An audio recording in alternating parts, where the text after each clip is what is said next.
of Hereford is taking new steps to protect children. The city commission passed a new ordinance restricting where certain registered sex offenders can live. News Channel 10's Canyon Cavazos learned how the new ordinance is a proactive step for public safety.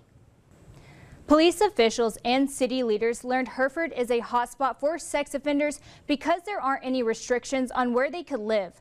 I spoke with Chief Landon Swan about the passing of this ordinance and why the city considered it.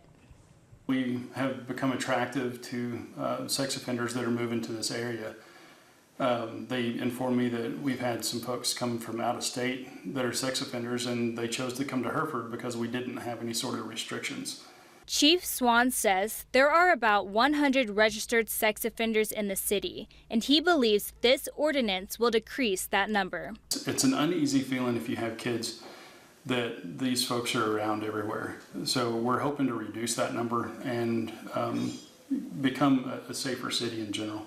Sex offenders already living in an established residency won't be forced to move, but they will face restrictions if they choose to relocate. Prior to this, the only restrictions that any of them would have been if they were on probation or parole. The city of Hereford didn't have anything that restricted where they could go or live or anything like that.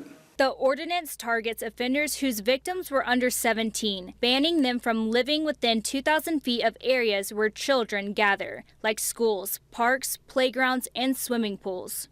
The Hereford Police Department worked closely with city leaders to craft the policy, aiming to reduce the risk and harm and make the city a safer place for families. To view a list of those protected areas, visit newschannel10.com. Reporting in studio, Canyon Cavazos, News Channel 10.